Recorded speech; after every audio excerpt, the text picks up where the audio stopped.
Welcome back to Chapter Day. Happy Sunday. Today is the first day of a new week, and I pray your week has started off well and that you are going to be blessed with everything you request of God.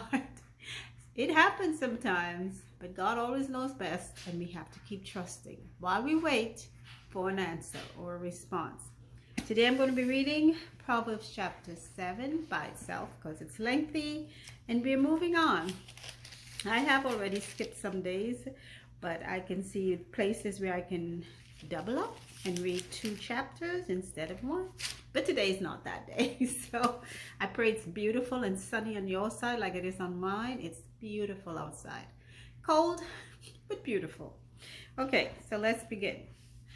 My son, and I always say it's either David writing to Solomon or Solomon writing to his own sons, and it could work either which way. They were both very godly men, and that means you were wise enough, okay?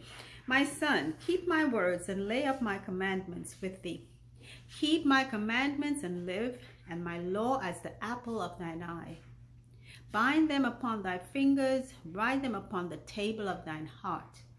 Say unto wisdom, thou art my sister, and call understanding thy kinswoman, that they may keep thee from the strange woman, from the stranger which flattereth with her words. I notice this is said quite a lot in the past chapters because Solomon knows how young men are.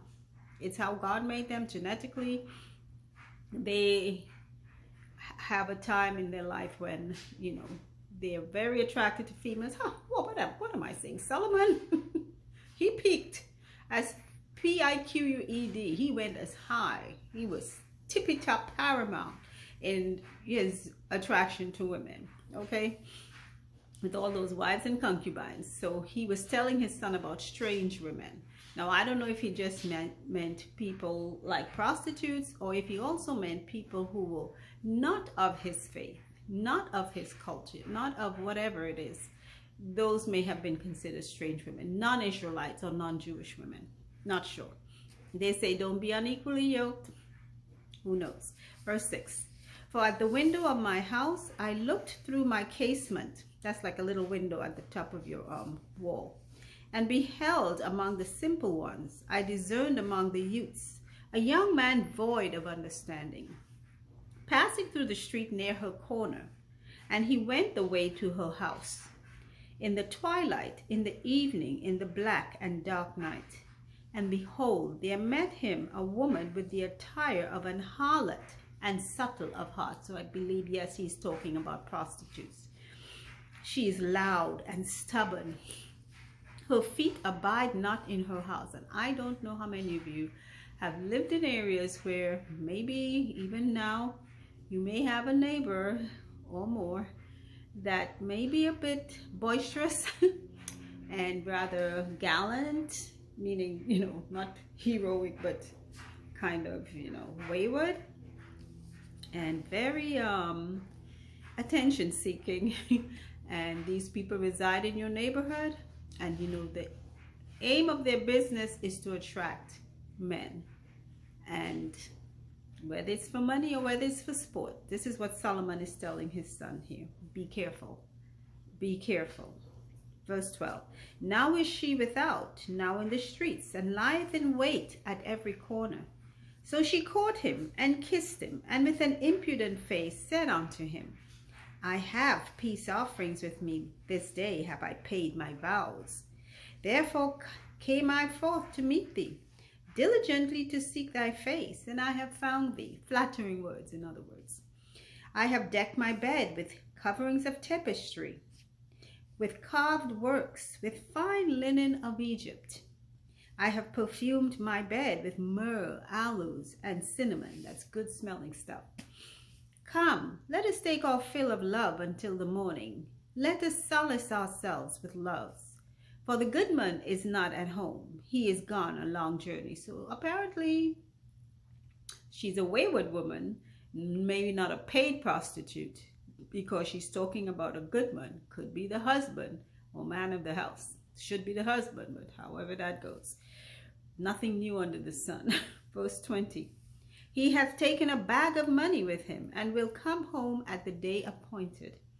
With her much fair speech she caused him to yield. With the flattering of her lips she forced him.